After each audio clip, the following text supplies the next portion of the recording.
आप सभी को जय मसीह की। खुदावंद यीशु मसीह के मधुर और मीठे नाम में आज की सुबह की आराधना में मैं आप सभी का स्वागत करता हूं। जो पहली दफ़ा हमारे इस आराधना में हमारे साथ शामिल हुए हैं, हम उनका भी स्वागत करते हैं। आज पवित्र आत्मा का अवतरण के पश्चात का नवा रविवार है और आज के दिन के लिए हमारा विषय है परमेश्वर की स्वस्थ करने वाली दया की साक्षी देना। और परमेश्वर का वचन हमसे कहता है, हे सब परमेश्वर के डरवैयों, आकर सुनो, मैं बताऊंगा कि उसने मेरे लिए क्या क्या किया है। आइए अपनी आराधना को शुरू करते हुए आराधना का पहला गीत गाएंगे, गीत नंबर 673, आज का दिन यहोवा ने बनाया है।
को फिर से जय मसीह की। प्रभोज की पुस्तक में सेक्शन 3, प्रभु यीशु मसीह का अनुग्रह, परमेश्वर का प्रेम और पवित्र आत्मा की सहभागिता आप सभी के साथ हो। सेक्शन 4-5 हम एक साथ कहेंगे।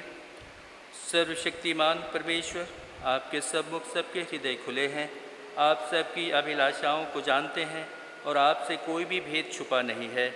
अपने पवित्र आत्मा की प्रेरणा से हमारे हृदय के विचारों को शुद्ध कीजिए, ताकि हम आपसे पूर्ण रूप से प्रेम करें और योग्य रीति से आपके पवित्र नाम की स्तुति करें। हमारे प्रभु यीशु मसीह के द्वारा, आमीन। स्वर्ग में परमेश्वर की महिमा और पृथ्वी पर उसके लोगों को शांति। हे प्रभु परमेश्वर राजा सर्वशक्तिमान पिता परमेश्वर, हम आपकी आराधना करते, आपको धन्यवाद देते और आपकी महिमा के कारण आपकी स्तुति करते हैं। हे प्रभु यीशु मसीह, परमेश्वर पिता के इकलौते पुत्र, हे प्रभु परमेश्वर, हे परमेश्वर के मेमने, आप जगत का पाप उठा ले जाते हैं, हम पर दया कीजिए। आप पिता की दाहिनी ओर विराजमान हैं, हमारी प्रार्थना स्वीकार कीजिए, क्योंकि केवल आप ही पवित्र हैं, आप ही प्रभु हैं, आप ही हे यीशु मसीह पवित्र आत्मा के साथ परमेश्वर पिता की महिमा में परम उच्च हैं। आमीन। आइए हम प्रार्थना करें।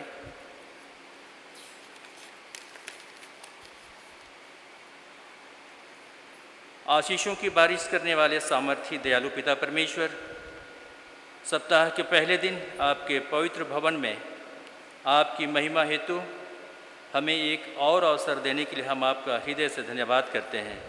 सारी आदर और महिमा आप ही को प्राप्त हो। धन्यवाद करते हैं पिता परमेश्वर बीते समय की तमाम आशीषों के लिए।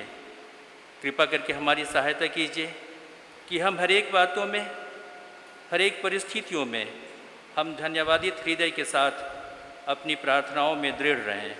पिता परमेश्वर, आपका वचन कहता है कि जब भी 2 या 3 आपके नाम में इकट्ठे होते हैं तब आप वहाँ उपस्थित होते हैं।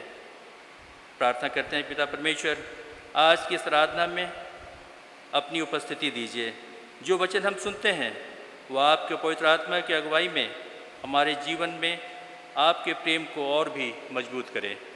यह दीन प्रार्थना हम आपके प्रिय पुत्र यीशु मसीह के मधुर और मीठे नाम में मांगते हैं। दया से सुन और ग्रहण कर ले। आमीन। आज की विशेष प्रार्थना।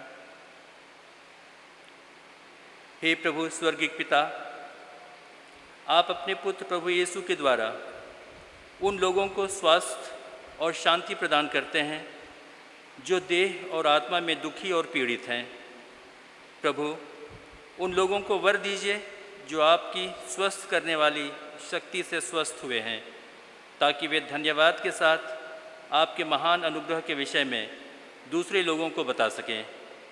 हमारे प्रभु यीशु मसीह के द्वारा जो आपके और पवित्र आत्मा के साथ एक परमेश्वर हैं और अब तथा सदा सर्वदा जीवित और राज करते हैं। आमीन। मन ले कृपया पाठ के लिए बैठ जाए।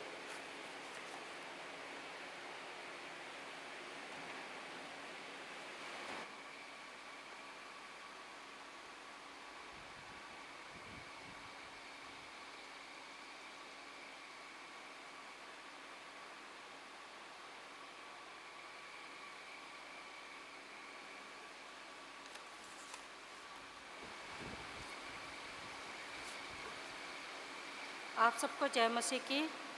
आज का पहला पाठ है दूसरा राजा 5वां अध्याय उसकी 9 से 19 आयत तक।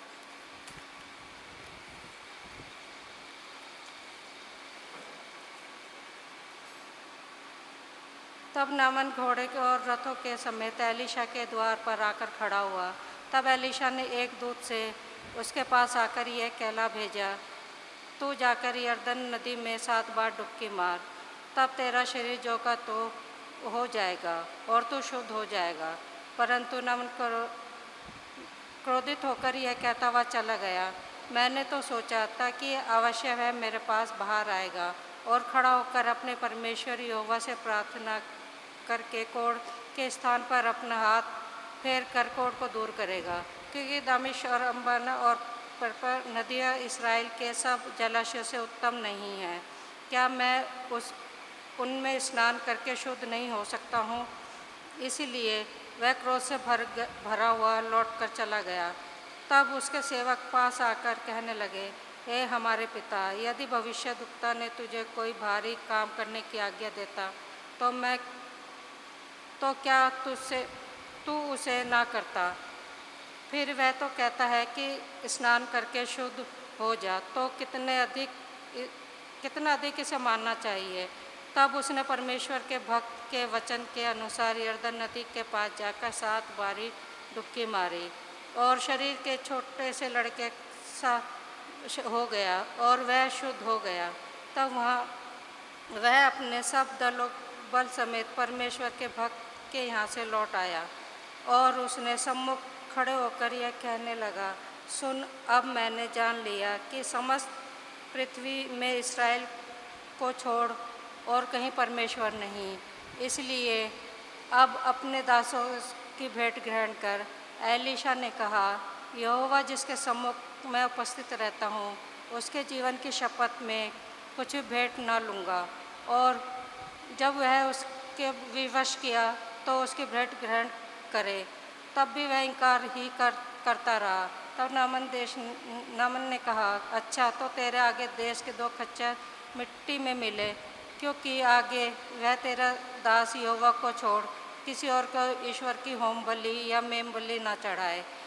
एक बात यहोवा तेरे दास को क्षमा करे कि जब मेरा स्वामी रिमोन के भवन में दंडवत करने जाए तो वह उसके हाथ का सहारा ले, और यूँ ही मैं उसे रिमोन के भवन में दंडवत करने पड़े। तब यहोवा ने तेरे दास में आकर काम क्षमा करे कि मैं रमन के भवन में दंडवत करूं, और उससे कहा, कुशल से विदा हो जा। और वह उसके यहाँ से थोड़ी दूर चला गया था। यह परमेश्वर का वचन, इसके पढ़े और सुने जाने पर आशीष दे। आमीन।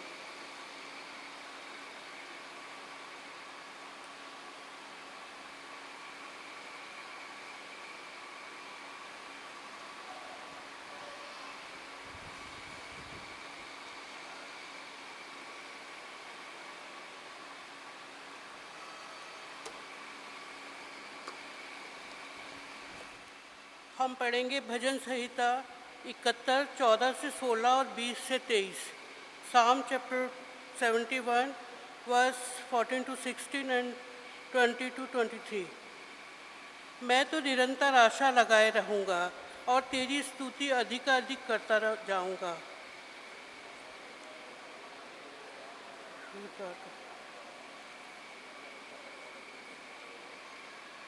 मैं प्रभु यहोवा के पराक्रम के कामों का वर्णन करता आऊँगा।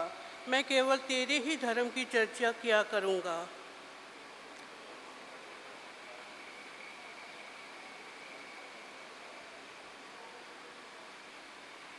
तू मेरे सम्मान को बढ़ाएगा और फिरकर मुझे शांति देगा।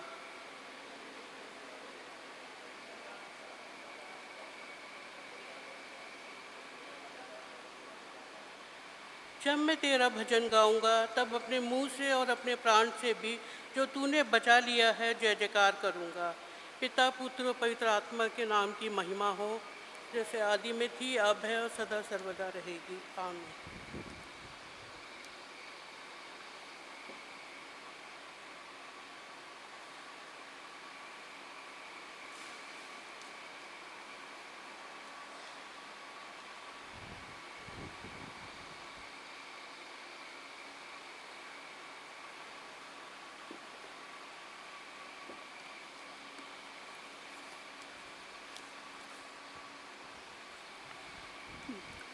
दूसरा पाठ वचन प्रेरितों के कार्य अध्याय 9 वचन 17 से 22 तक। तब हनन्याह उठकर उस घर में गया और उस पर अपना हाथ रखकर कहा, हे भाई साउल, प्रभु अर्थात यीशु जो इस रास्ते में जिसे तू आया है तुझे दिखाई दिया था, उसी ने मुझे भेजा है कि तू फिर दृष्टि पाए और पवित्र आत्मा से परिपूर्ण हो जाए। और तुरंत उसकी आंखों से छिलके गिरे और वह देखने लगा और उठकर बपतिस्मा लिया। फिर भोजन करके बल पाया। वह कई दिन उन चेलों के साथ रहा जो दमिश्क में थे। वह तुरंत आराधनालयों में यीशु का प्रचार करने लगा कि वह परमेश्वर का पुत्र है। सब सुनने वाले चकित होकर कहने लगे, क्या यह वही व्यक्ति नहीं जो यरूशलेम में उन्हें इस नाम जो नाम लेते थे नष्ट करता था? और यह भी इसलिए आया था कि उसे बांधकर प्रधान याजकों के पास ले जाए। परंतु साउल और भी सामर्थी होता गया और इस बात का परिणाम दे देकर कि मसीह यही है, दमिश्क में रहने वाले यहूदियों का मुंह बंद करता रहा। प्रभु इस वचन को सुने और पढ़े जाने पर सभी को आशीष दे। आमीन।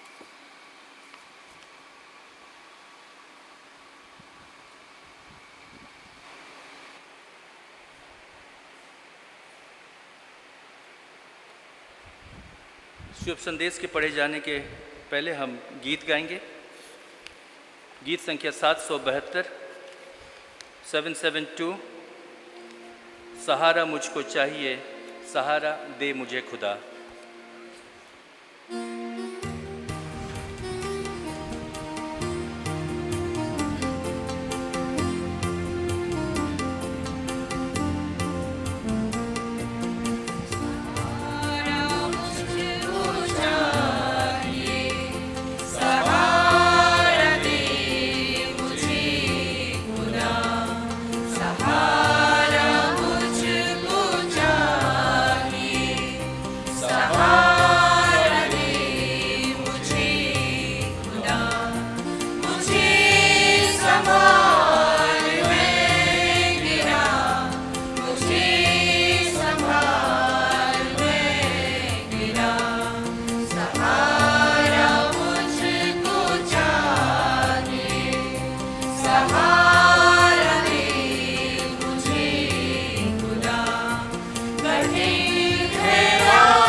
आज का सुसमाचार पाठ जो लिया गया है मरकुस रचित सुसमाचार उसका 5वां अध्याय उसके पद 1 से लेकर 20 तक।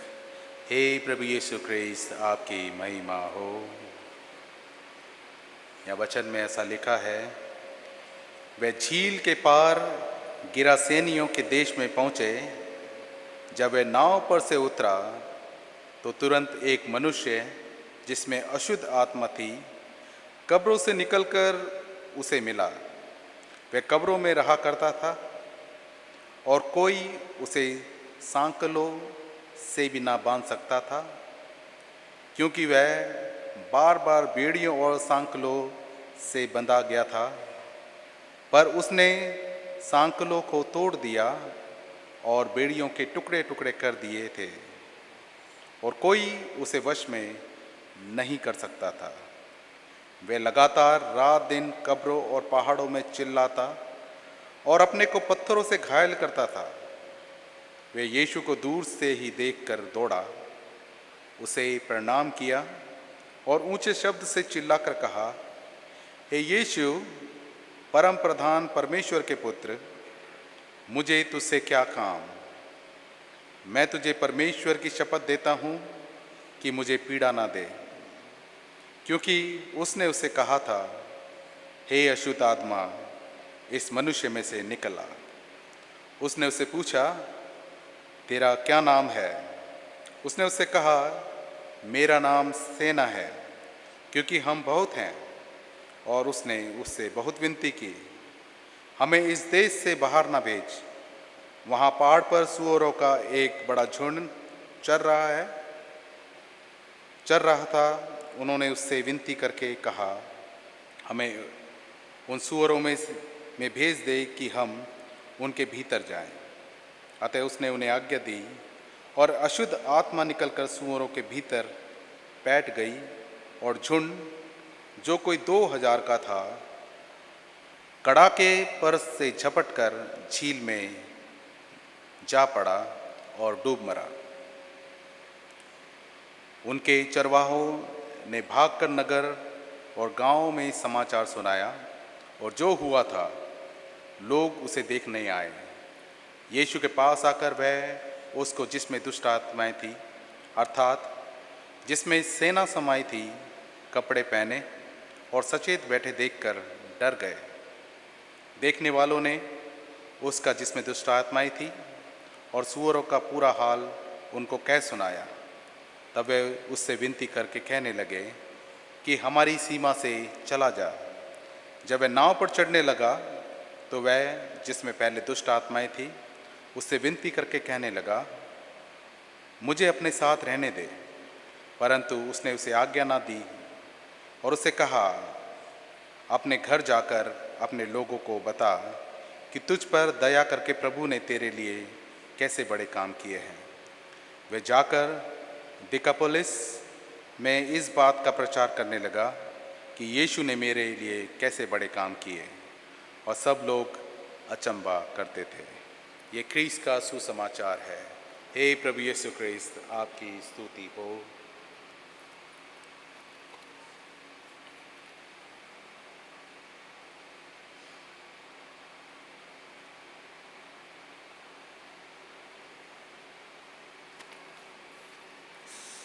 परमेश्वर पिता और पुत्र और पवित्र आत्मा के नाम में आमीन। कृपया बैठिए।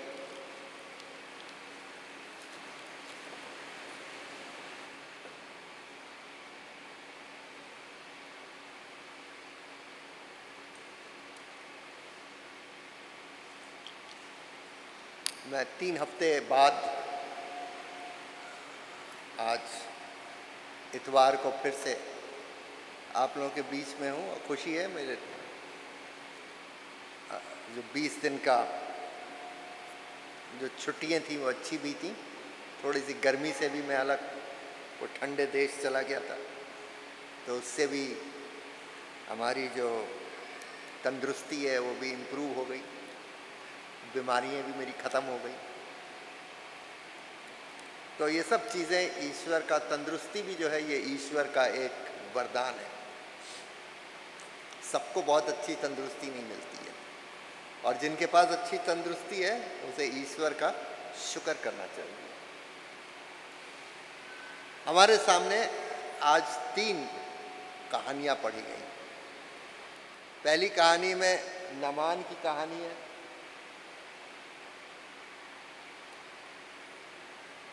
कि उसको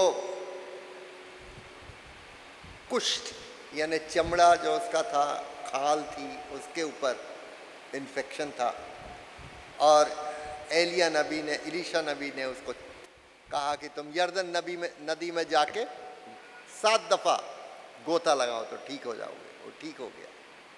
फिर हमने साउल की कहानी पढ़ी। साउल अंधे हो गए थे क्योंकि उन्होंने प्रभु यीशु मसीह के साक्षात दर्शन कर लिए, और वो जो रोशनी उनको दिखाई दी उसके वजह से उनमें अंधापन आ गया, और प्रार्थनाओं के द्वारा उनका अंधापन दूर हुआ और वो साउल जो थे वो संत पौलुस के नाम से प्रसिद्ध हो गए। बहुत सी बातें उन्होंने चिट्ठियाँ नए नियम में लिखी जिनको हम आज भी पढ़ते हैं। और तीसरी कहानी वो बड़ी भयानक कहानी है। वो एक ऐसे आदमी की कहानी है जो कब्रों में रहता था और उसके अंदर बदरू थी, और वो बदरू एक नहीं, वो पता नहीं कितनी बदरूएं उसके अंदर घुसी हुई थी, और इतनी ज्यादा उसमें ताकत थी कि लोहे की जंजीर भी उसको जकड़ के नहीं रख पा रही थी, और वो अपने आप को घायल करता रहता था। और कहानी में लिखा है कि खुदाबंद ने उसको ठीक कर दिया। इन सारे कहानियों में एक चीज ये है कि तंदुरुस्ती परमेश्वर से आती है। इलाज जो भी करा जाए, तंदुरुस्ती ईश्वर से आती है। तो दवा के साथ साथ दुआ की भी जरूरत होती है। दवा भी टाइम से सही लेनी चाहिए, लेकिन साथ साथ दुआ भी हमें तंदुरुस्ती के लिए करना चाहिए। लेकिन खास तवज्जो देने वाली बात यह है जो इंजील के हादसे में हुआ। तो ये आदमी का जिक्र जो है, उसका नाम वहां पे हमें नहीं पता क्या है, शायद लोग नाम उसका भूल गए थे। लेकिन इस कहानी के पीछे इसका कुछ गहरा मतलब भी है। देखिए, हमारे खुदावन यीशु मसीह उस झील को पार करके दूसरे क्षेत्र में, एरिया में जाते हैं। इसका क्या मतलब है? जो 2000 साल पहले यहूदी लोग थे, वो केवल इस्राएल की जमीन को पवित्र मानते थे, शुद्ध मानते थे। दूसरी जमीनें जो थी वो शापित थी। परमेश्वर ने आदम के वजह से धरती को शाप दिया था, तो वो सारी धरती अशुद्ध थी। तो जो कोई अशुद्ध धरती पर जाएगा, जमीन पर जाएगा, कनान की भूमि से बाहर निकलेगा, इज़राइल के क्षेत्र से बाहर निकलेगा, वो इंसान क्या हो जाएगा? नापाक हो जाएगा। चाहे वो कितनी गुस्ल कर ले, कितने ही नहा ले, वो नापाक हो जाएगा। लेकिन खुदावन यीशु मसीह क्या करते हैं? वही करते हैं, अपने इलाके को छोड़ के एक नाव में बैठते हैं और उस जमीन पर पहुंच जाते हैं जिसको लोग अछूत कहते थे। अशुद्ध जमीन पर, शापित जमीन पर, वो जमीन जिसके ऊपर परमेश्वर के लोग, बनी इज़राइल नहीं रहती थी। पहली चीज ये। दूसरी चीज समझने की यह है कि वहां पे वो कब्रिस्तान में पहुंचते हैं। वो जो शहर जो था जहां पे ये आदमी रह रहा था, वो कब्रों का शहर था। मैंने शहर ऐसा देखा है, मैं वहां पे गया हूं। उसका नाम है पेट्रस। आप YouTube में पेट्रस ढूंढ के देखिए कि वहाँ पे वो सारा का सारा बहुत बड़ा शहर जो है, मतलब उस ज़माने के हिसाब से, आज के ज़माने से के हिसाब से नहीं, उस ज़माने के हिसाब से वो काफ़ी बड़ा इलाका। उसमें बड़ी बड़ी इमारतें हैं जो पत्थरों से खोद के बनाई गई हैं, खूबसूरत इमारतें। लेकिन वो सारी इमारतें जो हैं, वो सारी इमारतों में मकबरे हैं। तो ऐसी भी वहाँ पे होता, उस वहाँ उनमें कमरे कभी हैं, सब हैं, लेकिन उसमें कोई जिंदा इंसान रहता नहीं है। उसमें सिर्फ मरे हुए लोग दफन हैं। तो वहाँ पर खुदावन यीशु मसीह को जब गए तो उसका मतलब ये था कि वो ऐसे इलाके में पहुँचे जहाँ जिंदगी नहीं थी। तीसरी चीज, वो एक इंसान से मिले जिसके अंदर बदरू थी और वो दिमाग से पैदल हो गया था। उसका जो व्यवहार था ठीक नहीं था, पागल था वो, और बहुत ज्यादा उसके अंदर ताकत थी तोड़ फोड़ करने की। तो खुदावन यीशु मसीह एक ऐसे इंसान से मिलते हैं जो बीमार भी है दिमागी तरीके से, लेकिन वो नापाक भी है क्योंकि उसके अंदर बदरू घुसी हुई है, और एक नहीं कई। खुदावन यीशु मसीह का ये इसके पीछे क्या मतलब है, लिखने वाला मरकुस हमें बताना चाहते हैं कि प्रभु यीशु मसीह की मुलाकात एक बीमार, खतरनाक, अछूत व्यक्ति से हुई। अब इसके पीछे मरकुस हमें क्यों हमारा ध्यान ले जाना चाहते हैं। देखिए क्या होता है कि आज भी हिंदुस्तान में, भारत में, गांव के क्षेत्र में भी और शहरों में भी गरीब, अछूत, शेड्यूल कास्ट के लोग अलग ही रहते हैं। दिल्ली में भी बड़े बड़े इलाके ऐसे हैं जिसमें एससी कास्ट के ही लोग रहते हैं।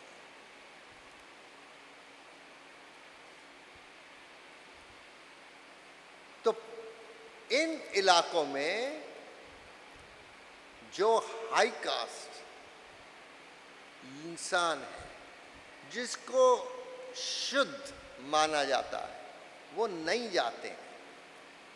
ऐसे लोगों के साथ वो खाते पीते उठते बैठते नहीं है कि वो नापाक हो जाएंगे, इस बात का उन्हें डर है।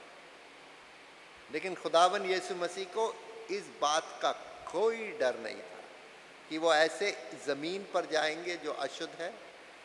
वो मकबरों के शहर में जाएंगे क्योंकि मुर्दों को अछूत माना जाता है कि वो एरिया भी अछूत है। वहाँ एक ऐसे आदमी से मिलेंगे जो पागल भी है, खतरनाक भी है और बदरुओं के मारे अछूत भी हो गया है। ये कोई भी चीज़ हमारे खुदावन यीशु मसीह को अशुद्ध नहीं कर सकती थी। दूसरे लोग डरते हैं कि हम ऐसा करेंगे तो हम अछूत हो जाएंगे, हम भी गंदे हो जाएंगे, नापाक हो जाएंगे, अशुद्ध हो जाएंगे, फिर हमारा धर्म भ्रष्ट हो जाएगा, तो हमारा क्या होगा। प्रभु यीशु मसीह को कोई अछूत नहीं कर सकता था, बना सकता था, कोई अशुद्ध नहीं। लेकिन जहां पर भी प्रभु जाते थे वो चीज शुद्ध हो जाती थी, उल्टा हो जाती थी। तो क्या क्या हुआ यहां पर? पहली चीज, वो आदमी जो खतरनाक था, दिमाग से बीमार था और अशुद्ध था, वो व्यक्ति शुद्ध हो जाता है। प्रभु यीशु मसीह उसके अंदर से बदबुएं निकाल देते हैं और वो इंसान का दिमाग ठीक हो जाता है। अब उसको मुर्दों के मकबरों की दुनिया में रहने की जरूरत नहीं थी। वो वापस अपने गांव जाके अपना कारोबार कर सकता था। उसकी सारी जो तकलीफ थी, बेहद ताकत, ये सब जो बीमारी थी वो खत्म हो गई। वो नॉर्मल इंसान बन गया। दूसरी चीज, उसमें से बदरुएं निकली और वो बदरुएं सुअरों में घुस गई। पुराने नियम में, बाइबल में, सुअर जैसा जानवर नापाक माना जाता था। तो इसमें मतलब क्या है इसका? कि वो सारी जमीन जिसमें सुअर चरते थे वो नापाक थी, अशुद्ध थी। हम लोगों के लिए कोई जानवर अशुद्ध नहीं है मसीह में जो आ गए, लेकिन यहूदियों के लिए ऐसा था। जो पुराने नियम में लोग चलते थे वो उनका नियम था। प्रभु यीशु मसीह ने जब बदरुओं को जो भेजा तो वो जो जानवरों में घुस गई तो 2000 जानवर वो बौरिया गए और बड़ी जोर से वो भागे और पहाड़ के ऊपर से वो कूद के समुंदर में कूद गए और वहाँ पे वो ख़त्म हो गए। तो इसका मतलब ये था कि खुदावन यीशु मसीह ने उस ज़मीन को साफ कर दिया।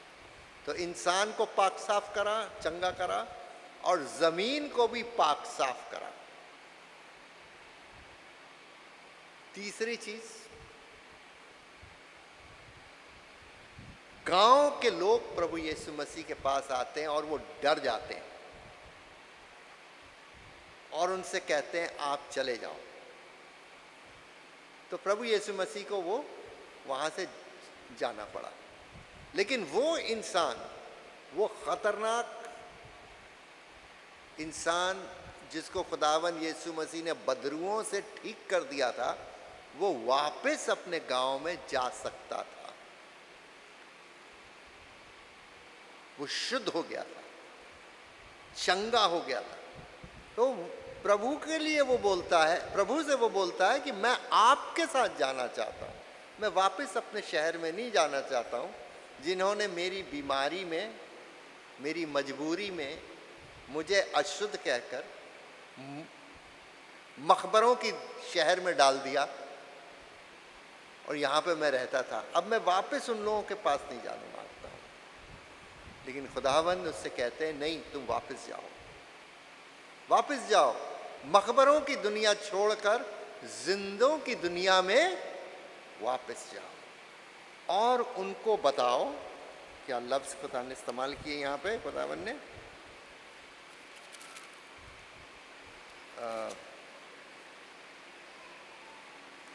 अपने घर जाकर अपने लोगों को बताओ कि तुम पर दया करके प्रभु ने तुम्हारे लिए कैसे बड़े काम किए। ये प्रभु ने उससे कहा कि क्या बड़े काम किए उसने। खुदावन ने उसके लिए, प्रभु यीशु मसीह ने उसके लिए उसको पाक किया, पाक साफ किया, उसको शिफा दी और उसको मकबरों की दुनिया से निकालकर इंसानों की दुनिया में रहने लायक बनाया। वो खतरनाक इंसान ठीक हो गया। तो प्रभु यीशु मसीह कहते हैं जाकर कहो कि प्रभु ने, परमेश्वर की तरफ पॉइंट करते हैं, प्रभु ने, खुदा ने तुम्हारे लिए कितने बड़े काम किए। कभी हमारे साथ भी ऐसा होता है कि हमें लगता है कि हम दूसरों से दूर हो गए और हमें शायद हर एक इंसान की ज़िंदगी में ये एक कभी कभी आता है कि हमें लगता है कि हम अकेले पड़ गए और उस अकेलेपन में हमको लगता है हमें एक डिप्रेशन आना शुरू हो जाती है, हम दुख में चले जाते हैं, हमें अकेलापन महसूस होता है। क्योंकि हो सकता है हमारी कोई ऐसी बीमारी के वजह से कभी कभी कुछ लोगों के अंदर आदतें पड़ जाती हैं नशा करने की, जिसके मारे दूसरे लोग हमें एडजस्ट नहीं करते। कोई भी चीज़ों की वजह से हम कभी कभी किसी चीज़ में फेल हो जाते हैं, हमें नौकरी नहीं मिलती है, या हमें पैसे बहुत कम मिलते हैं, या हम उधार में डूब जाते हैं, या हम मुकदमों में फंस जाते हैं। जैसे हमें सलाह दी जाती है कि एक सफ़ेद कोट और एक काले कोट से हमेशा बच के रहो। सफ़ेद कोट डॉक्टर पहनते हैं, नर्सें पहनती। अगर बुरी बीमारी लग गई सारा पैसा आपका अस्पताल में निकल जाएगा। अपने तंदुरुस्ती का ख्याल रखो, काले कोट से बच के रहो। कोई ऐसा काम मत करो कि किसी मुकदमे में फंस जाओ वकील आपके सारे पैसे ले लेगा। ये दो चीज़ों से बच के रहो। लेकिन खुदावन यीशु मसीह ऐसी हालत से कुछ इस इंसान को आज़ाद करते हैं। तो क्या कहते हैं कि जाकर घर वालों को कहो और अपने लोगों को गांव में बताओ कि प्रभु ने तुम्हारे लिए कितने बड़े काम किए। तुम्हें पाक साफ किया, मुर्दों की दुनिया से निकाल कर तुम्हें वापस अपने घर भेजा, ठीक ठाक हो गए हो तुम, खतरनाक नहीं हो अब तुम। लेकिन वो जाके क्या बोलता है? वो जाता है वापस डेकापोलिस और वो क्या प्रचार करता है कि यीशु ने मेरे लिए कैसे बड़े काम किए। प्रभु यीशु मसीह ने कहा ये बताना खुदा ने तुम्हारे लिए कैसे करे काम किए, लेकिन ये जाके क्या बोलता है? यीशु ने मेरे लिए कैसे बड़े काम किए। तो मरकुस क्यों इस बात को लिखता है? ये बताने के लिए कि वो खुदा जिसे हम बाप कहते हैं, वो ही जिंदगी जो खुदा बाप में है, वो ही खुदाई जिंदगी हमारे खुदावंद यीशु मसीह में है। जिस चीज से परमेश्वर पिता के अंदर खुदाई है, वही चीज से प्रभु यीशु मसीह में खुदाई है। जो काम परमेश्वर पिता करता है, वो ही काम खुदावंद यीशु मसीह करते हैं। और जब हम खुदावंद यीशु मसीह को देखते हैं, उनके काम को देखते हैं, उनका चेहरा हम देखते हैं, उनकी जिंदगी हम पढ़ते हैं, तो हम किसके बारे में किसको देख रहे हैं? परमेश्वर पिता को, आसमानी बाप को, जिसको हम अपनी गोश्त की आंखों से नहीं देख सकते। उसने अपने बेटे, उस कलाम को जिसका ना कोई शुरुआत है ना कोई अंत है, उस कलाम को मुजस्सम करके, यानी देह धारण करके इंसान बनकर उसे दुनिया में भेजा, ताकि हम उसको देख सकें, सुन सकें, छू सकें, और उसको देखकर हमको पता चले कि परमेश्वर कौन है, वो कैसा है, वो कैसे बड़े काम करता है।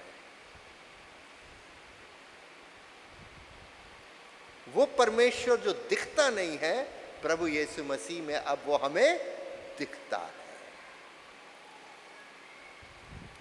जैसे हम परमेश्वर पिता की इबादत करते हैं, उसी में, उसी के साथ हम खुदावन यीशु मसीह की भी आराधना और इबादत करते हैं।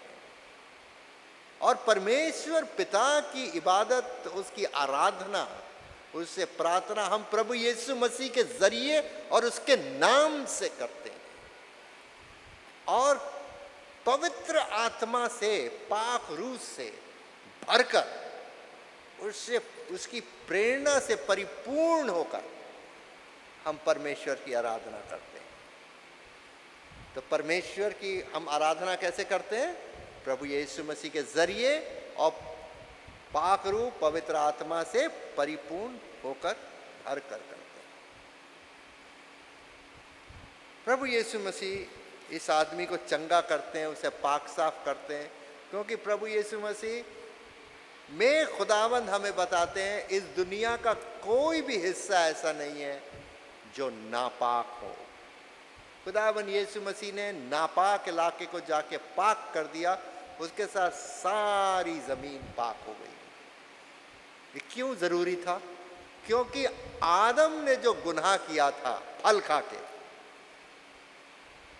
खुदा ने जब आदम और हवा और सांप को बुलाया तो आदम से कहा कि तुम्हारे फल खाने की सजा ये है कि ये जमीन जो है शापित है, तुम्हारे गुनाह का कहर इस जमीन पर है। अब जमीन से तुम्हें फल फूल इतने आसानी से नहीं मिलेंगे, कांटे उगाएगी ये, और बड़ी मेहनत से तुम्हें रोटी खाने को मिलेगी। माथे का पसीना बहेगा तुम्हारा, ऐसे रोटी नहीं मिलेगी, बिना मेहनत के रोटी नहीं मिलेगी। यही शाप है।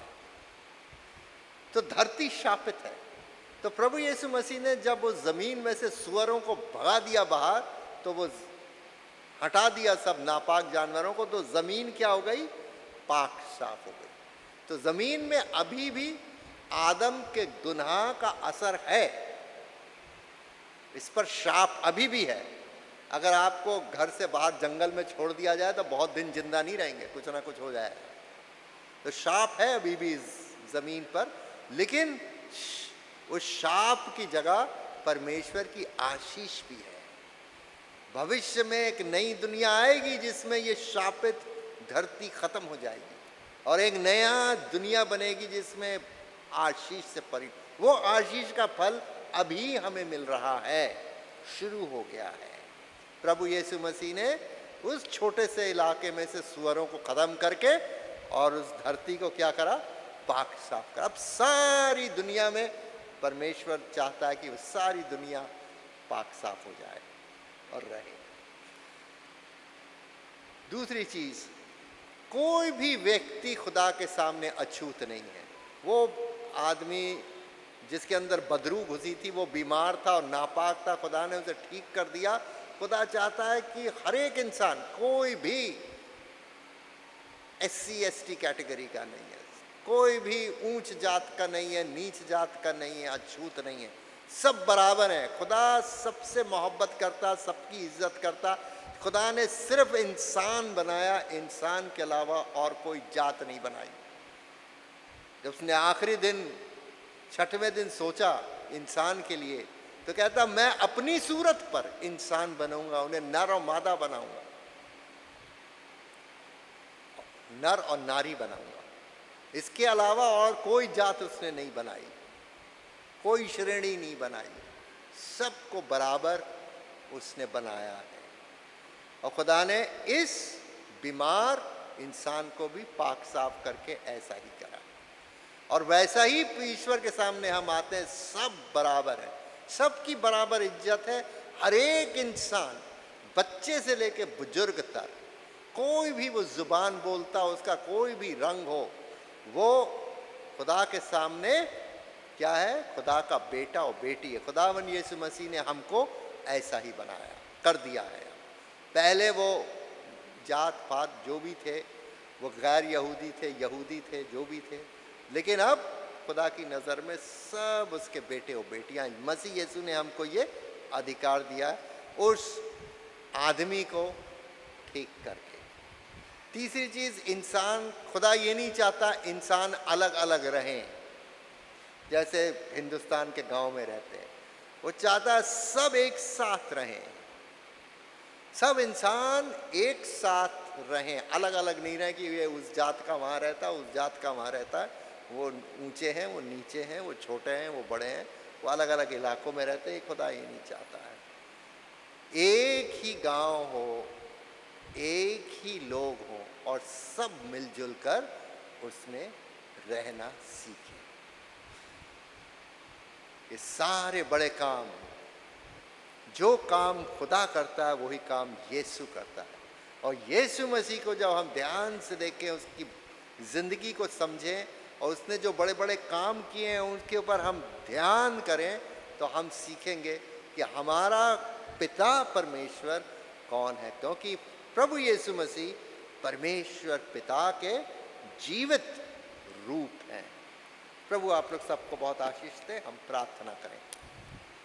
प्रभु जी, हम आपका धन्यवाद करते हैं, आपकी सारी आशीर्वादों के लिए प्रार्थना करते हैं कि आप के बेटे प्रभु यीशु मसीह ने जो कुछ हमारे लिए भले काम किए हैं उनको हम हमेशा याद रखें और उनका शुक्र करें कि उनके जरिए से हमारी ज़िंदगी बदल गई, हमारे सोचने का तरीका बदल गया और हम एक नए इंसान बन गए।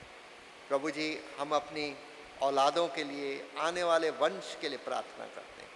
होने दे कि वो तरक्की के रास्ते में हमसे भी आगे बढ़े, हमसे भी उन्नत हों, हमसे भी ज़्यादा जागृत हों। इन सबको, सारे परिवारों को हम आपके हाथों में सौंपते हैं। हमारे घर में सारी इल्लतें, बीमारियां, मोहताजी, जो कुछ भी प्रभु जी आप अपने बेटे हमारे खुदावन यीशु मसीह के शक्ति से और उसके नाम से दूर कर दीजिए।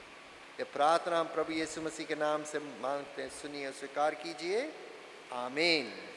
हम सब खड़े हो जाएं और अपने विश्वास का अंगीकार करें। नीकिया के विश्वास के वचन में पेज 122 प्रभु भोज की पुस्तक में, हम एक परमेश्वर सर्वशक्तिमान पिता पर विश्वास करते हैं। वह स्वर्ग और पृथ्वी का और समस्त दृश्य एवं दृश्य वस्तुओं का कर्ता है। हम एक प्रभु यीशु मसीह पर विश्वास करते हैं। वह परमेश्वर का इकलौता पुत्र, सर्वयुगों से पहले, पिता से उत्पन्न, परमेश्वर से परमेश्वर, ज्योति से ज्योति, सत्य परमेश्वर से सत्य परमेश्वर, कृत नहीं वरन उत्पन्न है। उनका और पिता का एक तत्व है। उन्हीं के द्वारा सब वस्तुएं बनी।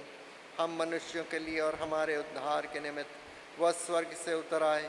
पवित्र आत्मा के सामर्थ्य से वह कुंवारी मरियम से जन्मे और मनुष्य बने। परंतु उस पिलातुस के शासन में वह हमारे लिए क्रूस पर चढ़ाए गए। उन्होंने दुख भोगा, वो मरे और गाड़े गए। पवित्र शास्त्र के कथन के अनुसार वह तीसरे दिन जी उठे। वह स्वर्ग पर चढ़ गए और पिता की दाहिनी ओर विराजमान हुए। वह जीवितों और मृतकों का न्याय करने के लिए महिमा के साथ फिर आवेंगे और उनके राज्य का कभी अंत न होगा। हम पवित्र आत्मा पर विश्वास करते हैं। वह प्रभु और जीवन दाता है। वह पिता और पुत्र से निकलता है। पिता और पुत्र के साथ उसकी आराधना स्तुति की जाती है। वह नबियों के द्वारा बोला। हम एक पवित्र सार्वलौकिक और प्रेरित कलीसिया पर विश्वास करते हैं। हम पापों की क्षमा के लिए एक बपतिस्मे को मानते हैं, तो मृतकों के पुनरुत्थान की और आने वाले युग के जीवन की प्रतीक्षा करते हैं। आमीन। कृपया बैठिए।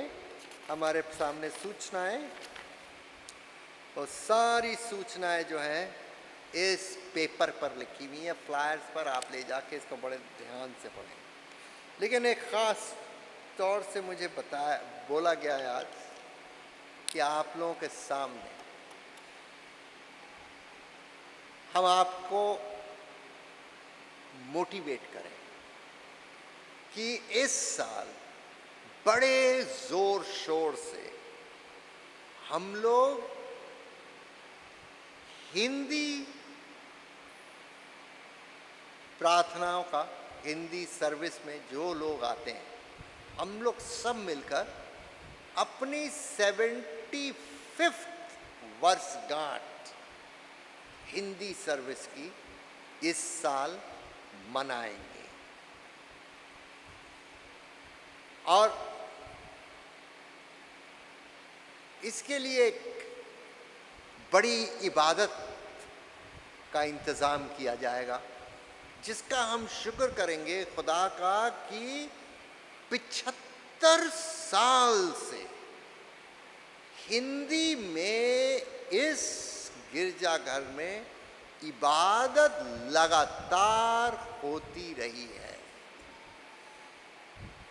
जब इस गिरजाघर को अंग्रेजों ने भारतीयों के सुपुर्द किया, क्योंकि आज़ादी में वो जा रहे थे, आज़ादी से, नहीं तो यहाँ पे सिर्फ अफसर लोग आते थे प्रार्थना करने, और सिक्योरिटी के वजह से यहाँ और किसी को आने नहीं देते थे, मना था। उनको सेंट थॉमस चर्च भेज देते थे, मंदिर मार्ग में। जब ये इसका इंतज़ाम भारतीयों के हाथ में आया, तो उस समय लीडरशिप ने ये सोचा कि यहाँ पे भारतीय राष्ट्रभाषा में भी आराधना होनी चाहिए। और इसलिए हिंदुस्तानी में इबादत यहाँ पे शुरू की गई कि ये एक ऐसी इमारत है इबादत की जो राष्ट्र स्तर में मान्यता और महत्व रखती है,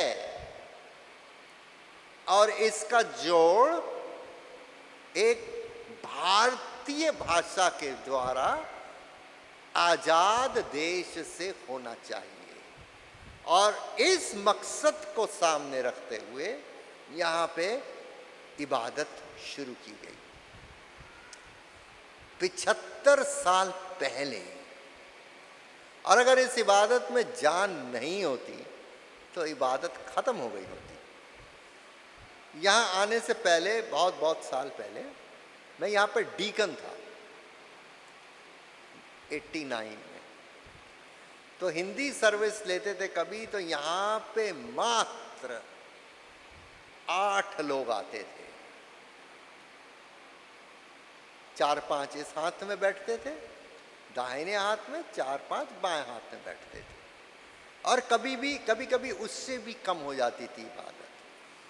और बिजली का बिल बचाने के लिए सारी लाइट्स ऑफ कर देते थे और सिर्फ एक लाइट जलाते थे पीछे।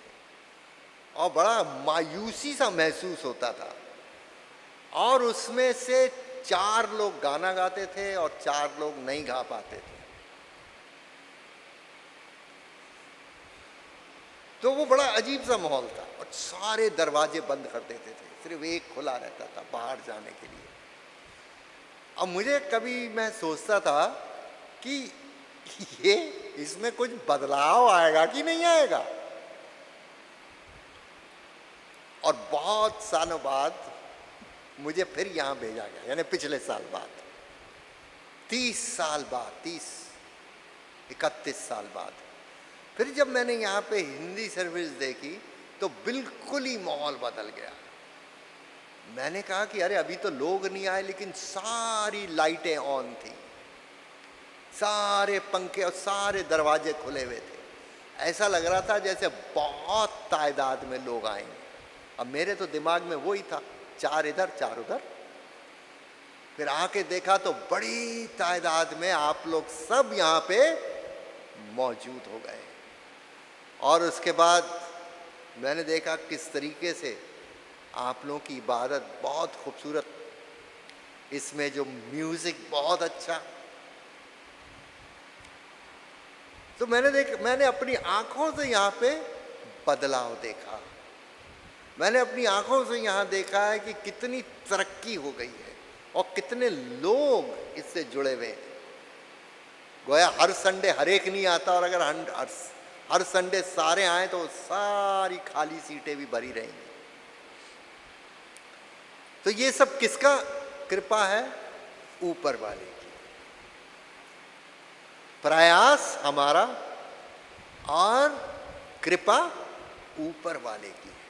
तो इस चीज का हमें परमेश्वर को धन्यवाद देना चाहिए। ये उसका मकसद है, उसकी कलीसिया है, उसकी योजना है कि यहाँ पर लोग जुड़े रहें और इस के साथ और लोग भी जुड़ते जाएं, तादाद बढ़े और यहाँ की इबादत और खूबसूरत और सुंदर हो। उसी चीज को मद्देनजर रखते हुए कई चीजें की जाएंगी। हम परमेश्वर के लिए एक बहुत बड़ी इबादत करेंगे उसका धन्यवाद करने के लिए। हम उसमें लोगों को फेलिसिटेट करेंगे, उन सबको एक आनंद का उपहार देंगे याददाश्त के लिए। और उसी के साथ साथ हम लोग सब मिलकर एक बड़ा भोज करेंगे, जमायती खाना, जिसमें हम सब पूरी कलीसिया जो तीनों सर्विसेज की हैं उन सब में बैठ के हम सहभागिता करेंगे, प्रभु में आनंदित होंगे। पुराने नियम में भी प्रभु ने कहा है कि जब तुम लोग बड़ी ईदों के लिए, बड़े त्योहार के लिए यरूशलेम आना तो 7 दिन तक या उससे भी ज़्यादा दिनों का वहाँ पर जिक्र है। वहाँ खाना और खुशी मनाना, एक साथ पूरी कौम रहना। तो हम ऐसा भी करेंगे। और एक चीज़ हम और करेंगे कि हम लोग पूरी जो कलीसिया है, अंग्रेजी, तमिल, हिंदी, हम लोग सब मिलकर जो हमारी कैंडल स्टैंड्स हैं ऑल्टर के ऊपर, प्रभु की मेज के ऊपर, ये चांदी की है और हम एक नई चांदी का सेट यहाँ पे देंगे। पुराना सेट हम अंदर रख देंगे। पुराना सेट बहुत कीमती है। वो कीमती इसलिए नहीं है कि उस चांदी का तो उसमें हमें कोई पैसे का लेना देना है, वो कीमती नहीं। कीमती इसलिए पुराना सेट जो था, उस समय जो देश के सम्राट थे जॉर्ज पंचम, उन्होंने वो सेट दिया था। इसलिए हम उसको प्रिजर्व करके रखना चाहते हैं कि उन दिनों के कैसर हिंद, भारत के सम्राट जॉर्ज पंचम, जॉर्ज द फिफ्थ, उनकी दी हुई चीज़ हम संभाल के रखेंगे और ऐसी जगह रखेंगे जहाँ सब उसे देख सकें। एक शीशे की अलमारी में मेरी योजना है उसको रखा जाए। ये सब चीज़ें हटा के चांदी की क्रॉस यहाँ पे नहीं दी गई है, दूसरी वाली चांदी की क्रॉस हमने संभाल के रखी हुई है। इसी तरीके से ये कैंडल स्टिक्स भी रखेंगे। तीसरी चीज़ हम चांदी की जो देंगे वो होगा लोबान दान, जिसका उपयोग हम लोग अक्सर क्रिसमस या ईस्टर में करते हैं, जिसमें लोबान का धुआं जलाया जाता है। हमें पुराने नियम में हुक्म है कि केवल जेरूसलम के मंदिर में नहीं, लेकिन दुनिया के हर कोने में परमेश्वर की महिमा के लिए लोबान अर्पित किया जाए। वो लोबान प्रार्थनाओं का प्रतीक है। जैसे लोबान का धुआं ऊपर उठता है, हमारी प्रार्थना आराधना भी इसी तरीके से ईश्वर की तरफ उठती है। उसकी मीठी, उस धुएं की मीठी सुगंध जो है, जिससे मन को आनंद मिलता है, उसका फिर हम हो सकता है महीने में एक दफ़ा उपयोग भी करें। जब एक सुंदर चीज़ आ जाएगी तो उसका उपयोग भी अधिक होगा। तो ये हमारी योजनाएं हैं, ये हमारे भविष्य में आने वाले जो, अब किस दिन हम लोग ने तय किया इसके लिए? 10 नवंबर, 10 नवंबर तक ये सारे पैसे जमा होने हैं और उनसे ये चीज़ें बनाई जानी हैं चांदी की। और पैसा जमा होना है भोज के लिए, और पैसा जमा होना है, हम लोग सबको इकट्ठा करना है, सबको प्रेम उपहार देने के लिए। तो ये आप लोगों सबसे अपील है, 10 नवंबर से पहले हम अपनी 75th एनिवर्सरी बहुत धूमधाम और शानदार तरीके से बनाएं। एक ये खुशी का समय हो जहां हम लोग सब प्रेम के और खुशी के बंधन में एक हो जाएं। प्रभु आप लोग सबको बहुत आशीष दे और हमने जो अपनी ये जो लक्ष्य आगे रखा है, परमेश्वर इसमें कोई कमी ना होने दे। आप जी भर के, मन भर के इसमें पैसे जोड़िए और परमेश्वर आपको बहुत आशीष देगा, क्योंकि परमेश्वर किसी पर भी अपना कर्ज नहीं रखने मांगता है। अगर आप परमेश्वर को देंगे तो परमेश्वर उसका दुगना आपको आशीषों से और खुशियों से और तंदुरुस्ती से भर देगा। प्रभु आप लोग सबको बहुत आशीष दे। हम उनके लिए अब प्रार्थना करेंगे जो अपना जन्म दिवस या वर्षगांठ बना रहे हैं।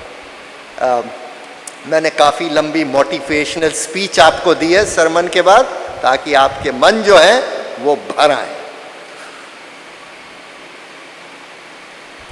जो अपना जन्मदिन और वर्षगांठ बना रहे हैं, अगर आप यहाँ हैं तो आपसे निवेदन है आप खड़े हो जाएं, हम आपके लिए प्रार्थना करेंगे और परमेश्वर आपको बहुतायत से आशीष देंगे। आज यहाँ पे कोई मौजूद नहीं है। हाँ दीपक, प्रभु आपको बहुत आशीष दे और आपको भी आप लोग दोनों को आशीषों से परिपूर्ण करें। हम प्रार्थना करें। प्रभु जी, हम दीपक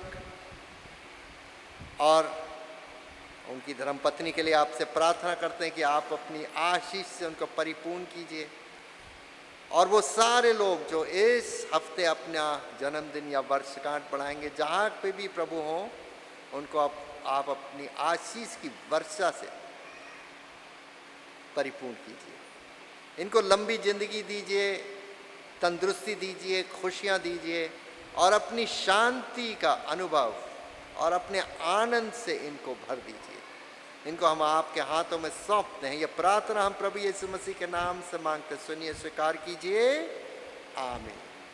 कृपया बैठिए। God bless you. God bless you. हमारे सामने परहित निवेदन की जाएगी।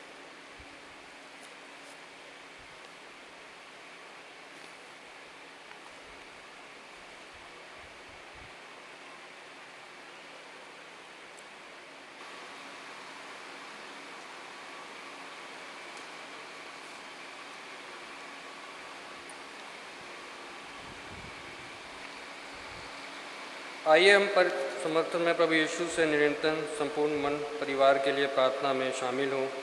हे दयावान प्रभु, हमारी प्रार्थना सुनिए। हे प्रभु, जबकि हम यूक्रेन रूस संघर्ष और गाज़ा के युद्ध पीड़ितों के साथ खड़े हैं, हम कांगो, सूडान और दुनिया भर के कम ज्ञात क्षेत्रों के युद्ध पीड़ितों के लिए भी प्रार्थना करते हैं। हम भारतीय संयुक्त राष्ट्र शांति सैनिकों के साथ खड़े हैं। जहाँ भी वो तैनात हैं, वहाँ शांति बनाए रखने में मदद करें। आए हम प्रभु से प्रार्थना करें।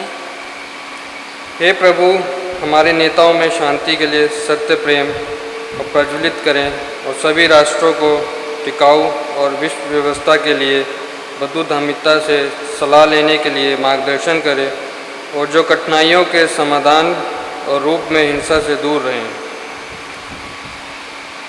हे प्रभु, हम आपसे विशेष रूप से भारत देश के लिए प्रार्थना करते हैं, विशेषकर अपनी सीमाओं के भीतर और सीमा पर शांति की मांग करते हैं, क्योंकि हमारा लोकतंत्र सभी विश्वास प्रणालियों के लिए अहिंसा और सहनशीलता पर आधारित है। हे प्रभु, हमारे राष्ट्र के अगुओं, विशेषकर हमारे राष्ट्रपति श्रीमती द्रौपदी मुर्मू, प्रधानमंत्री श्री नरेंद्र मोदी, दिल्ली के उपराज्यपाल श्री वीके सक्सेना और मुख्यमंत्री श्री अरविंद केजरीवाल, केंद्र शासित प्रदेशों और मंत्रिमंडल के सदस्यों और शासकीय दलों और जो कुछ भी उनके अधिकार में है, सबके लिए प्रार्थना करें कि वे बुद्धिदमिता से प्रशासन कर सके। हे दयावान प्रभु, हमारी प्रार्थना सुनिए। हे प्रभु, हम निवेदन करते हैं कि भारत में अपनी कलीसिया को सशक्त बनाएं। हम विशेषकर मणिपुर में आपकी भूमिका के निर्देशन के लिए विनती करते हैं, ताकि राज्य शासन सुचारू रूप से चल सके। आए हम प्रभु से प्रार्थना करें। हे प्रभु, आपके सेवक विजय, हमारे मॉडरेटर, रूबेन दक्षिण भारत कलीसिया के मॉडरेटर, और थियोटिस मार्थोमा कलीसिया के मेट्रोपॉलिटन, और पॉल हमारे बिशप, और अपने सभी धर्मसेवकों और हमारी कलीसिया के पासबान मोनोदीप डैनियल, रत्नाराज तथा जय कुमार, इन सब के लिए हम प्रार्थना करें कि वे आपकी कलीसिया की सेवा और आपके वचन और उत्तम उदाहरण के साथ कर सकें। हे दयावान प्रभु, हमारी प्रार्थना सुनिए। हे प्रभु, इस धरती को सजोने में हमारी मदद कीजिए, जैसे आपने हमें मुक्त किया है। भले ही जलवायु परिवर्तन का प्रभाव सभी के लिए भोजन, कपड़े और आज की बुनियादी ज़रूरतों को नुकसान पहुंचा रहा हो, आए हम प्रभु से प्रार्थना करें। हे प्रभु, उन्हें आशा दीजिए जो पीड़ा में हैं, निर्धन, भूखे, दलित और शोषित, बेरोजगार हैं, जो दुख में हैं अथवा मनसन हैं, और जो उनकी सेवा करते हैं, उन्हें सामर्थ दीजिए। उन्हें सुरक्षित रखिए। जो लोग ज़रूरतमंदों को देखभाल करते हैं और अपनी कलीसियाओं के युवाओं के लिए प्रार्थना करते हैं कि उन्हें प्रोत्साहित करें कि वे अपनी परीक्षाओं में सफलता प्राप्त कर सके, क्योंकि वह परीक्षा प्रणाली का सामना करने में असमर्थ दिख रहे हैं। हे दयावान प्रभु, हमारी प्रार्थना सुनिए। हम अपनी प्रार्थनाओं में बीमारों के लिए निरंतर निवेदन करें। हे प्रभु, उन सब लोगों को जो शरीर, मन या आत्मा में पीड़ित हैं, सबल कीजिए, उन्हें संभालिए। हम विशेषकर अपनी कलीसिया के बीमारों के लिए प्रार्थना करें। Mark Tully, Shireen Cook, Shirley Gupta, Honey Williams, Onu Thangaraj, Manmohan Singh Chaudhary, Thomas Davis, Ila R Sundi, R S. Sevak, Kusumlata Sevak, Leela Ravenback, Anoop Benson, Ashok Massey, Josephine Samson, Jaya Audrey Datta और उन सभी के लिए प्रार्थना करें जो बीमारों और ज़रूरतमंदों की सेवा करते हैं, कि आप उन्हें अपना सामर्थ्य प्रदान करें। अपनी कलीसिया के लोगों को उनकी ज़रूरत के समय आप अपनी निरंतर उपस्थिति का स्मरण दिलाएं। आए हम प्रभु से प्रार्थना करें। हम आपके सम्मुख अपनी कलीसियाओं को, उन सभी लोगों को स्नेह और दुख के साथ स्मरण करते हैं जो अब हमारे मध्य नहीं हैं। हम उनके लिए प्रार्थना करते हैं जिन्हें हमें खोया है, और उनके साथ और सभी संतों के साथ हम आपके राज्य के अंत और आनंद में सहभागी हो सके। आइए हम एक साथ प्रार्थना में सम्मिलित हों। हे स्वर्ग पिता, अपने राज्य को शीघ्र प्रकट कीजिए और हमारी इन सभी प्रार्थनाओं को आपके पुत्र, हमारे प्रभु उद्धारकर्ता यीशु मसीह के नाम में स्वीकार कीजिए। आमीन।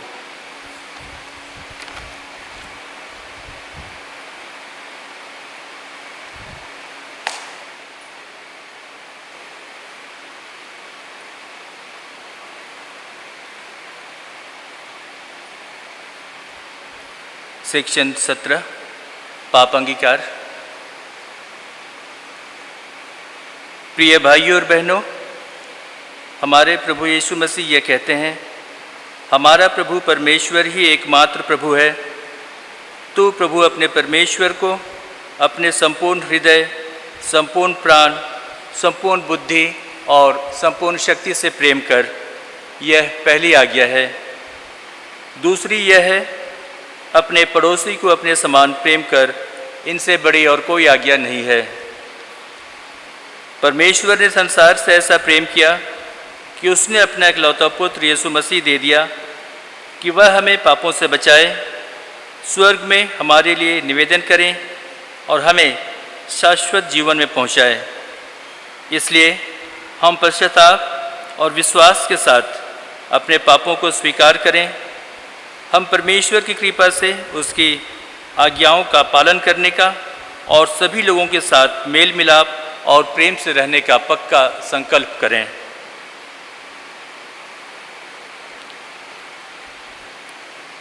सेक्शन 19 हम एक साथ कहेंगे। हे सर्वशक्तिमान परमेश्वर, हमारे स्वर्गीय पिता, हमने मन, वचन और कर्म से आपके विरुद्ध और एक दूसरे के विरुद्ध पाप किया है। हमने अपनी अज्ञानता और दुर्बलता के कारण और जानबूझकर भी बुराई की है और भलाई करने में असफल रहे हैं। इन सब पापों के लिए हम सचमुच दुखी हैं और अंतःकरण से पश्चाताप करते हैं। आपके पुत्र यीशु मसीह ने हमारे लिए अपने प्राण दिए, उन्हीं के कारण हमने जो पाप किए हैं उनको क्षमा कीजिए और यह वर दीजिए कि भविष्य में हम नया जीवन पाकर सदा आपकी सेवा करें, ताकि आपके पवित्र नाम की महिमा हो। आमीन। सर्वशक्तिमान परमेश्वर उन सबको क्षमा करते हैं जो एक दूसरे को क्षमा करते हैं और सच्चा पश्चाताप करते हैं। वह आप सब पर दया करे, आप सबके पापों को क्षमा करे और उनसे आपको छुटकारा दे, सब भले कामों में आपको स्थिर और सबल करे और शाश्वत जीवन में बनाए रखे, हमारे प्रभु यीशु मसीह के द्वारा। आमीन। कृपया खड़े हो जाइए। हम शांति से एक दूसरे का अभिनंदन करेंगे।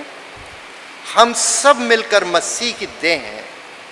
हम सब ने एक आत्मा द्वारा एक देह में बपतिस्मा लिया है। हम ऐसे कार्यों में संलग्न रहें जिनसे शांति मिलती और एक दूसरे का निर्माण होता है। प्रभु की शांति सदा आपके साथ रहे। हम शांति से एक दूसरे से मुलाकात करें।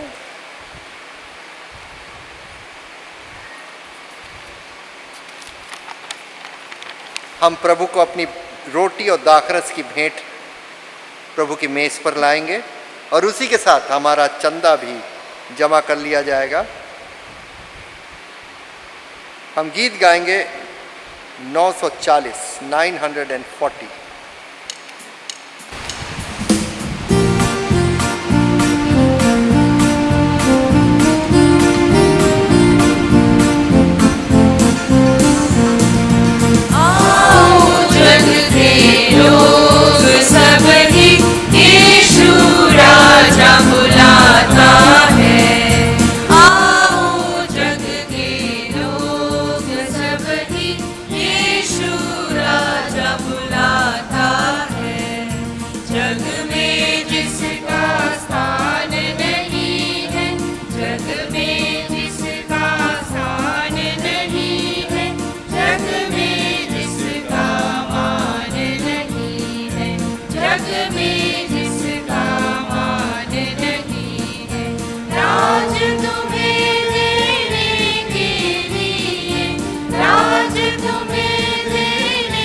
आइए हम इस भेंट को और उसके साथ अपने आप को परमेश्वर की महिमा और उसकी सेवा के लिए अर्पित करें। सर्वशक्तिमान परमेश्वर, संसार के सृष्टिकर्ता, सब वस्तुएं आपसे ही प्राप्त होती हैं और आपकी ही संपत्ति में से हम आपको भेंट चढ़ाते हैं। हम आपसे विनती करते हैं कि आप इस दान को, रोटी एवं दाखरस की इस भेंट को अपने नाम की महिमा और अपने लोगों की भलाई के लिए स्वीकार कीजिए, हमारे प्रभु यीशु मसीह के द्वारा, आमीन। प्रभु यहाँ उपस्थित है, उनका आत्मा हमारे साथ है। अपना हृदय प्रभु में लगाओ।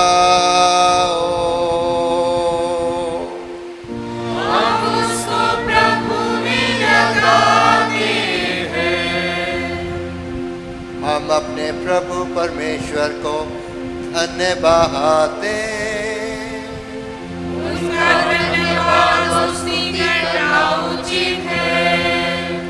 हे पवित्र पिता, स्वर्गिक राजा, सर्वशक्तिमान और शाश्वत परमेश्वर, ये उचित ही नहीं वरन हमारा कर्तव्य और आनंद भी है कि हम हर समय और हर जगह आपके इकलौते पुत्र हमारे प्रभु यीशु मसीह के द्वारा आपको धन्यवाद दें और आपकी स्तुति करें। वही आपका सत्य और जीवित वचन है। उसी के द्वारा आपने आदि से सब वस्तुओं की सृष्टि की और हमें अपने स्वरूप में बनाया। उसी के द्वारा आप इस संसार में आने वाले प्रत्येक व्यक्ति को ज्ञान से प्रकाशित करते हैं। आपने युग युग में नबियों और विद्वानों को नियुक्त किया कि वह हमें आपका मार्ग दिखावे। उसी के द्वारा आपने हमें पाप के बंधन से मुक्त किया है। आपने उसे दे दिया कि वह हमारे लिए मनुष्य बने, क्रूस पर अपने प्राण दे और मृतकों में से फिर जी उठे। उसी के द्वारा आप अपना पवित्र एवं जीवनदायक आत्मा हमें प्रदान करते हैं, जिससे हम आपकी संतान बने और आपकी नई सृष्टि के प्रथम फल हों।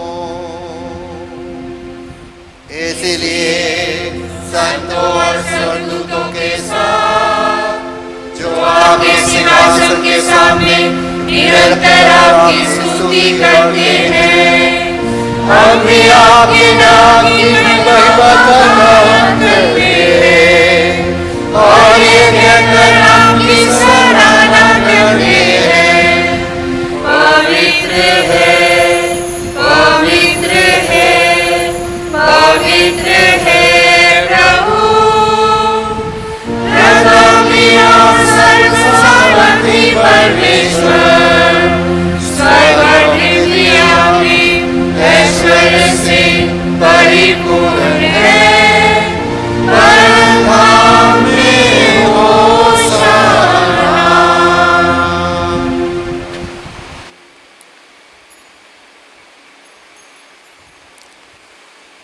हे स्वर्गिक पिता, अपने पुत्र हमारे उद्धारकर्ता प्रभु यीशु मसीह के द्वारा हमारे इस स्तुति गान को स्वीकार कीजिए। हमें जो अब उनके नमूने पर चलते और उनकी आज्ञा का पालन करते हैं, ये वर दीजिए कि आपके आत्मा की शक्ति से रोटी और दाखरस की ये भेंट हमारे लिए उनकी देह और रक्त हो, जो हमारे लिए मरे और जी उठे।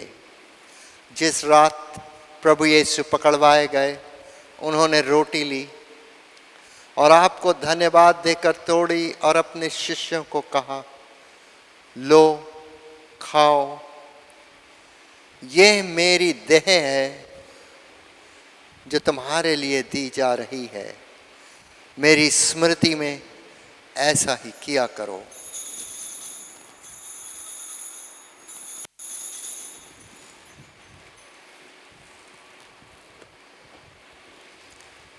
इसी प्रकार भोजन के अंत में उन्होंने कटोरा लिया और आपको धन्यवाद देकर उनको दिया और कहा, तुम सब इसमें से पियो, क्योंकि नई वाचा का ये मेरा रक्त है जो तुम्हारे और बहुतों के पाप क्षमा के लिए बहाया जा रहा है। तुम जब कभी इसे पियो तो मेरी स्मृति में ऐसा ही किया करो।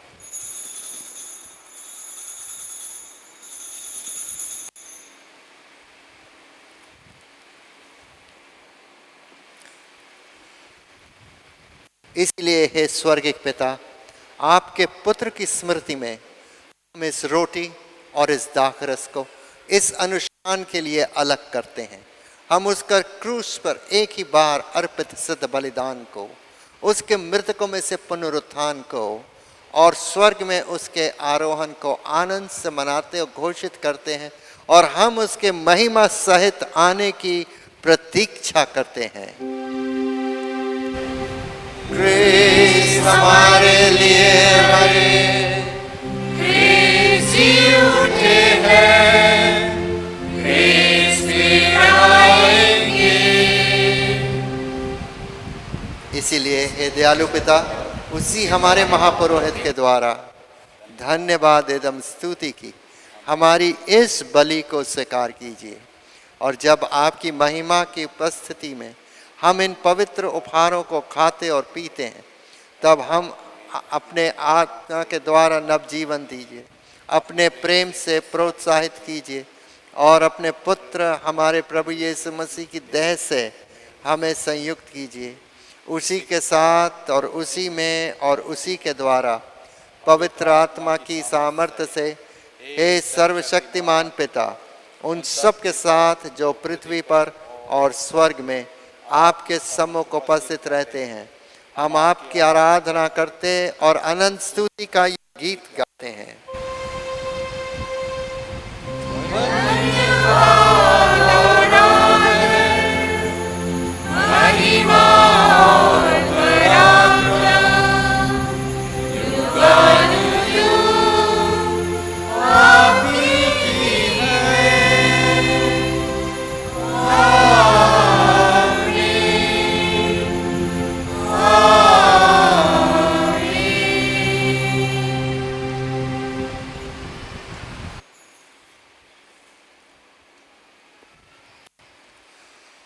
हम मसीह की देह में सहभागी होने के लिए इस रोटी को तोड़ते हैं। हम सब एक देह हैं क्योंकि हम सब एक ही रोटी में सहभागी होते हैं। इस कटोरे के द्वारा जिसमें हम आशीष मांगते हैं, मसीह के रक्त में सहभागी होते हैं। मसीह का जीवन हम में और मसीह में जीवित है। जिस प्रकार हमारे उद्धारकर्ता मसीह ने हमें सिखाया है, हम एक साथ प्रार्थना करते हैं। हे हमारे स्वर्गिक पिता, आपका नाम पवित्र माना जावे, आपका राज्य आवे, आपकी इच्छा जैसे स्वर्ग में पूरी होती है वैसे ही पृथ्वी पर भी पूरी हो। आप हमारे दिन भर की रोटी आज हमें दीजिए। आप हमारे अपराधों को क्षमा कीजिए जैसे हमने अपने अपराधियों को क्षमा किया है। आप हमें परीक्षा में मत डालिए, परंतु बुराई से बचा लीजिए, क्योंकि राज, पराक्रम और महिमा अब सदा सर्वदा आपके ही हैं। आमीन। हम अपने आप को इस सैक्रमेंट को लेने के लिए तैयार करें, और आप मेरे लिए भी प्रार्थना करें कि प्रभु मेरे कमजोरियों का और मेरे पापों का लेखा न ले, परंतु दया करके हमें क्षमा करें और हमको इस योग्य बनाएं कि हम उसके पवित्र सिंहासन के समीप आ सकें। इसीलिए मेरे बहनों भाइयों, आप मेरे साथ मिलकर प्रार्थना करें। हे दयामय प्रभु, हम अपनी धार्मिकता पर नहीं परंतु आपकी बड़ी और बहुविध दया पर भरोसा करके आपकी इस मेज के पास आने का साहस करते हैं। हम तो इस योग भी नहीं कि जो चूर चार आपकी मेज पर से गिरते हैं उन्हें चुने, पर आप वही प्रभु हैं जिनका स्वभाव सदा दया करना है। इसीलिए हे कृपालु प्रभु, हमको ये वर दीजिए कि आपके प्रिय पुत्र यीशु मसीह के देह और रक्त को हम ऐसा ग्रहण करें कि हमारी देह और रक्त जो पाप से अशुद्ध हो गई हैं, उनकी अमूल्य देह और रक्त से शुद्ध हो जाए, और हम उनमें और वह हमें सदा सर्वदा निवास करे। आमीन। धन्य है वो जो प्रभु के नाम में आता है, परम धाम में होसैना। हे यीशु परमेश्वर के मेमने, हम पर दया कीजिए। हे यीशु हमारे पापों का बोझ उठाने वाले, हम पर दया कीजिए। हे यीशु संसार के मुक्तिदाता, हमें अपनी शांति प्रदान कीजिए।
विश्वास के साथ पास आओ हमारे प्रभु यीशु मसीह के बदन को जो उसने तुम्हारे लिए दिया और उसके रक्त को जो उसने तुम्हारे लिए बहाया ग्रहण करो।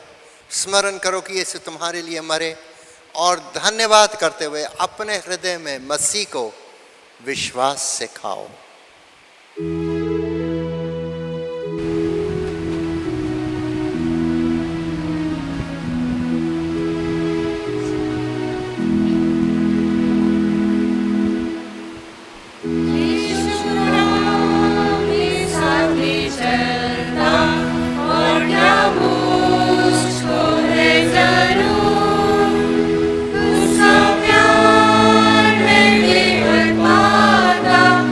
Oh, hey, now.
प्रभु यीशु ने कहा, तुम में जो महान बनना चाहे वो तुम्हारा सेवक बने, और जो तुम में प्रथम होना चाहे वो तुम्हारा दास बने।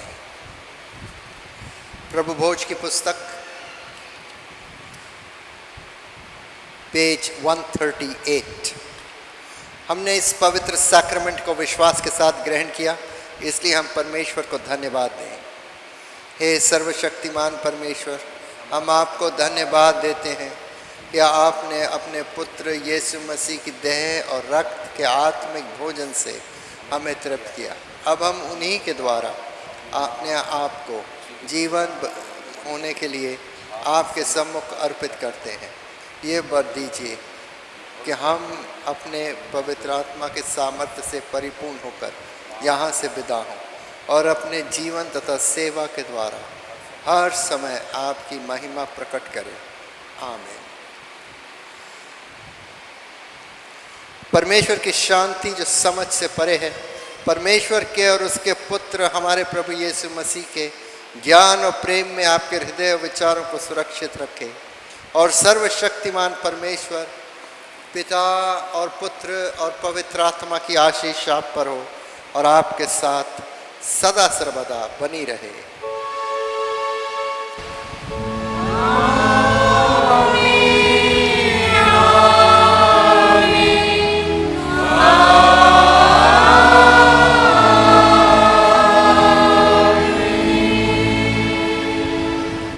शांति से पूर्ण होकर जाओ, प्रभु से प्रेम करो और उसकी सेवा में लगे रहो। हम अपनी आराधना का अंतिम भजन गाएंगे, गीत नंबर 667।